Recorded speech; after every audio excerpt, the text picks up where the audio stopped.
മുൻ പ്രധാനമന്ത്രിയും സാമ്പത്തിക വിദഗ്ധനുമായ ഡോക്ടർ മൻമോഹൻ സിംഗിന് രാജ്യം ഇന്ന് വിട നൽകുകയാണ്. രാവിലെ 11:45 നിഗംബോധ് ഘട്ടിലാണ് സംസ്കാര ചടങ്ങുകൾ നിശ്ചയിച്ചിരിക്കുന്നത്. പൂർണ്ണ ഔദ്യോഗിക ബഹുമതികളോടെയാകും സംസ്കാര ചടങ്ങുകൾ നടക്കുക. ഡോക്ടർ മൻമോഹൻ സിംഗിന്റെ ഭൗതിക ശരീരം ഇന്ന് 8 മണിയോടെ അക്ബർ റോഡിലെ കോൺഗ്രസ് ആസ്ഥാനത്തേക്ക് AICC ആസ്ഥാനത്തേക്ക് കൊണ്ടുപോകും എന്നും അറിയുന്നു.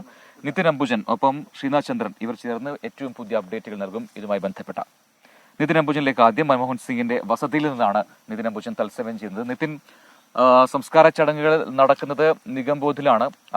അതിനു മുമ്പ് തന്നെ പൊതുദർശനമുണ്ട്. AICC ആസ്ഥാനത്തെ ആ പൊതുദർശനം അത് 1 മണിക്കൂർ സമയം നീണ്ടു നിൽക്കുന്നതാണ് നേരത്തെ അറിയിച്ചത്. ആ ഒരു സമയം കൊണ്ട് അത് പൂർത്തിയാക്കാൻ കഴിയുന്നതാണോ എന്ന് എനിക്കറിയില്ല. കാരണം അത്രമേൽ എന്താണ് പറയുക, കക്ഷി രാഷ്ട്രീയ ഭേദമന്യേ അംഗീകരിക്കപ്പെടുന്ന ഒരു വ്യക്തിത്വമാണല്ലോ doctor Manmohan Singh.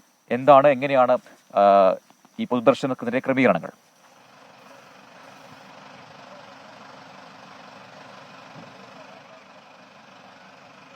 Prajin, Christina, good morning. Doctor Manmohan സിംഗിന് രാജ്യം ഇന്ന് വിട നൽകാൻ ഒരുങ്ങുകയാണ്. ഞാനിപ്പോൾ നിൽക്കുന്നത് മോത്തിലാൽ നെഹ്റു മാർഗിലെ 3-ാം നമ്പർ വസതിക്ക് മുന്നിലാണ്. അതായത് കഴിഞ്ഞ 10 വർഷമായി ഡോക്ടർ മൻമോഹൻ സിംഗ് താമസിച്ചിരുന്ന വസതിയാണ്. ഇവിടെ വെച്ചാണ് അദ്ദേഹം മെനഞ്ഞാന്ന് കുഴിഞ്ഞു വീഴുകയും പിന്നീട് എയിംസ് ആശുപത്രിയിൽ എത്തിക്കുകയും 9:51 മരണം സംഭവിക്കുകയും ചെയ്തത്. അതിനുശേഷം ഇന്നലെ പുലർച്ചെ 12:00 തന്നെ മൃതദേഹം ഇവിടേക്ക് കൊണ്ടുവന്നു. ഇന്നലെ മുഴുവൻ സമയം വീട്ടിലായിരുന്നു മൃതദേഹം ഉണ്ടായിരുന്നത്. പ്രധാനമന്ത്രി നരേന്ദ്രമോദി, രാഷ്ട്രപതി ദ്രൗപദി മുർമു, അതോടൊപ്പം തന്നെ കോൺഗ്രസ് അധ്യക്ഷൻ മല്ലികാർജ്ജുൻ ഖാർഗെ, കോൺഗ്രസ് നേതാക്കളെല്ലാം തന്നെ ഇന്നലെ ഇവിടെ എത്തി അന്തിമോപചാരം അർപ്പിച്ചിരുന്നു. എന്തായാലും ഇന്ന് രാവിലെയാണ് ഇവിടെ നിന്ന് മോത്തിലാൽ നെഹ്റു മാർഗിലെ ഈ വീട്ടിൽ നിന്ന് തൊട്ടടുത്തുള്ള AICC ഓഫീസിലേക്ക് രാവിലെ 8 മണിയോടെ തന്നെ മൃതദേഹം ഇവിടെ നിന്ന് കൊണ്ടുപോകും. അതിനു മുൻപായി ചില സൈനിക ചടങ്ങുകളെല്ലാം തന്നെ നടത്തേണ്ടതുണ്ട്.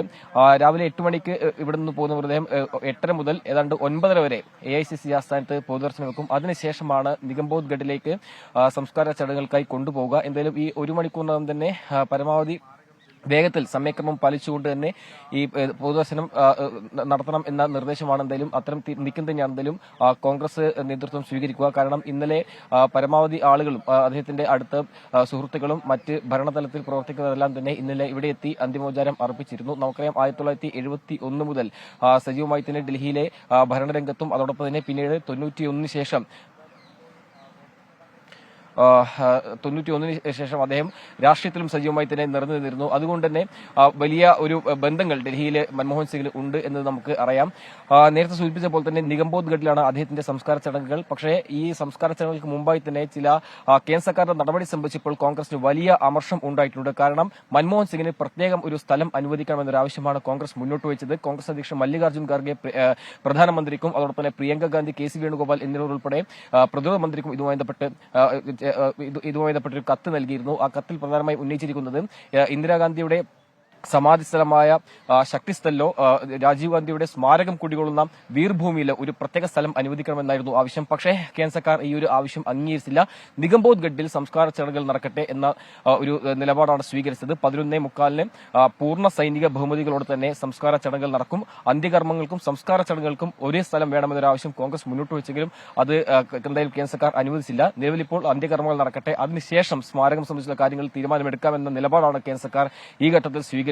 എന്തായാലും അതുമായി ബന്ധപ്പെട്ട അമർഷം കോൺഗ്രസിനെ ഒരു വശത്തുണ്ട്. പക്ഷേ രാജ്യം ഇന്നിപ്പോൾ ഡോക്ടർ മൻമോഹൻ സിംഗിനെ വിട നൽകാൻ ഒരുങ്ങുകയാണ്. ഞാൻ ഈ നിൽക്കുന്ന മോത്തിലാൽ നെഹ്റു മാർഗിലെ വീട്ടിൽ നിന്ന് രാവിലെ 8 മണിയോടെ തന്നെ മൃതദേഹം തൊട്ടടുത്തുള്ള AICC ഓഫീസിലേക്ക് കൊണ്ടുപോകും. പ്രജിൻ, ക്രിസ്റ്റീന. ഇനി AICC ആസ്ഥാനത്ത് നിന്ന് ശ്രീനാഥ് ചന്ദ്രന്റെ കൂടെ ചേരുകയാണ്. Sreenath, good morning. AICC ആസ്ഥാനത്ത് നിരവധി നേതാക്കളാണ് വരാൻ പോകുന്നത്. കാരണം നമ്മൾ ശ്രദ്ധിച്ചു കഴിഞ്ഞാൽ ഇത്രയധികം വൈവിധ്യമാർന്ന ഒരു പ്രൊഫൈലുള്ള ഒരു നേതാവ് ഇന്ത്യയിൽ അപൂർവമാണ്. കാരണം അദ്ദേഹം ഒരു അധ്യാപകനാണ്, സാമ്പത്തിക ശാസ്ത്രജ്ഞനാണ്, ഒരു ബ്യൂറോക്രാറ്റ് ആയിരുന്നു. അതേപോലെ തന്നെ സജീവ രാഷ്ട്രീയക്കാരനായി അദ്ദേഹത്തിന്റെ ജീവിതത്തിന്റെ ഒരു ഘട്ടത്തിൽ മാറുകയും ചെയ്തു. അതുകൊണ്ട് വിവിധ മേഖലകളിൽ അദ്ദേഹത്തിന്റെ വിദ്യാർത്ഥികൾ അടക്കമുള്ളവർ അദ്ദേഹത്തെ അവസാനമായി കാണണം, അന്തിമോപചാരം അർപ്പിക്കണം എന്നാഗ്രഹിക്കുന്നവരുണ്ട്. അതേപോലെ തന്നെ അധികം ശത്രുക്കളില്ലാത്ത ഒരു വ്യക്തിയായിരുന്നു. അതുകൊണ്ട് തന്നെ AICC ആസ്ഥാനത്ത് 1 മണിക്കൂർ പൊതുദർശനം എന്ന് പറയുന്നത് അത് മതിയാകുമോ എന്നൊരു ചോദ്യം ഉയർന്നിട്ടുണ്ട്. എന്നാലും ഇന്നലെ ഒരു ദിവസം പൂർണ്ണമായും ഉണ്ടായിരുന്നു. AICC ആസ്ഥാനത്തെ ചടങ്ങുകൾ എങ്ങനെയാണ്? സംസ്കാര ചടങ്ങുകൾ അതിനുശേഷമല്ലേ ആരംഭിക്കുക?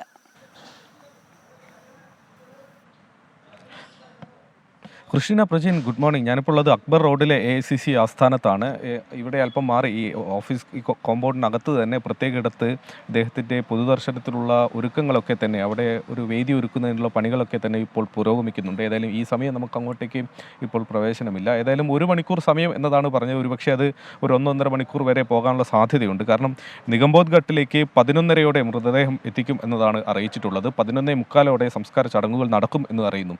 അക്ബർ റോഡിലെ AICC ആസ്ഥാനത്ത് നിന്ന് ഏതാണ്ട് ഒരു 10 കിലോമീറ്റർ ദൂരമുണ്ട് നിഗംബോധ് ഘട്ടിലേക്ക്. അതുകൊണ്ട് ഒരു വിലാപയാത്ര അധികം വേഗത്തിലല്ല ഈ വാഹനവ്യൂഹം നീങ്ങാൻ പോകുന്നത്. അതുകൊണ്ട് അതിനുകൂടിയുള്ള സമയം കൂടി പരിഗണിച്ചായിരിക്കും ഇവിടെ നിന്ന് മൃതദേഹം പുറത്തേക്ക് പോകുന്നത്.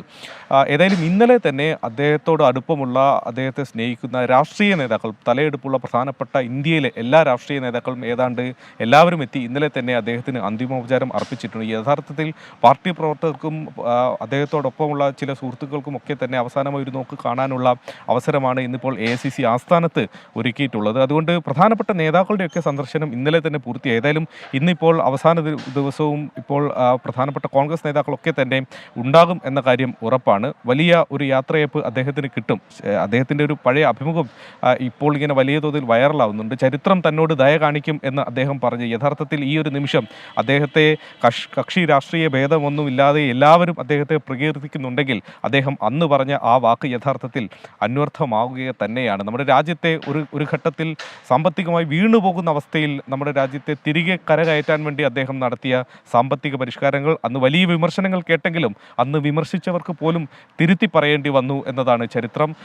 രാജ്യം അമ്പേ പരാജയപ്പെട്ടു പോകുമായിരുന്ന ഒരു സ്ഥിതിയിൽ നിന്ന് കയറി വന്നിട്ടുണ്ടെങ്കിൽ ഇന്ന് രാജ്യം ലോകത്തെ വലിയ സാമ്പത്തിക ശക്തികളിൽ ഒന്നായി മാറുന്നുണ്ടെങ്കിൽ അത് ഇന്നത്തെ ഭരണകൂടം അത് വലിയ തരത്തിൽ ആഘോഷിക്കുന്നുണ്ടെങ്കിൽ യഥാർത്ഥത്തിൽ അതിൻ്റെ ഒരു വിളവെടുപ്പാണ് ഇന്ന് നടക്കുന്നത്. അന്ന് വിത്തെറിഞ്ഞത് യഥാർത്ഥത്തിൽ ഡോക്ടർ മൻമോഹൻ സിംഗ് ആയിരുന്നു എന്ന കാര്യം നമുക്ക് ഈ ഘട്ടത്തിൽ ഓർക്കേണ്ടി വരും. അങ്ങനെ നമ്മുടെ രാജ്യം അത്രമേൽ കടപ്പെട്ടിട്ടുള്ള ഒരു രാഷ്ട്രീയ നേതാവാണ്.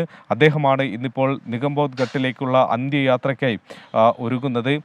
അദ്ദേഹത്തിന് ഒരു സ്മാരകം നിഗംബോധ് ഘട്ടിൽ തന്നെ ഘട്ടിലോ അല്ലെങ്കിൽ ഇദ്ദേഹത്തിൻ്റെ സംസ്കാരം നടക്കുന്നിടത്ത് തന്നെ വേണം എന്നതാണ് കോൺഗ്രസ് ഇന്നലെ ആവശ്യപ്പെട്ടത്. പക്ഷേ കേന്ദ്ര സർക്കാർ ഏതായാലും അങ്ങനെ ഒരു തീരുമാനം ഇതുവരെ എടുത്തിട്ടില്ല. കാത്തിരിക്കണം എവിടെ സ്മാരകം ഉണ്ടാക്കണം എന്നുള്ള കാര്യത്തിൽ എന്താണ് കേന്ദ്ര സർക്കാർ ഇപ്പോൾ അറിയിച്ചിട്ടുള്ളത്. വേദന ഉണ്ടാക്കുന്നു എന്നതാണ് കോൺഗ്രസ് ഇതിനോട് പ്രതികരിച്ചിട്ടുള്ളത്. അങ്ങനെ അവസാന യാത്രയിൽ പോലും അത്തരം ചില പ്രശ്നങ്ങൾ, അത്തരം ചില വിവാദങ്ങൾ കൂടി ഉണ്ടാകുന്നു എന്നത് വേദനാജനകമാണ്. അദ്ദേഹത്തെ സംബന്ധിച്ച് അദ്ദേഹത്തെ പോലെ ഇത്രയും വലിയ തലയെടുപ്പുള്ള ഒരു രാഷ്ട്രീയ നേതാവ് എന്ന് അദ്ദേഹത്തെ വിളിക്കാൻ പറ്റില്ല. യഥാർത്ഥത്തിൽ അത് അക്കാദമിഷ്യനാണ്, ഒരു സാമ്പത്തിക ശാസ്ത്രജ്ഞനാണ്.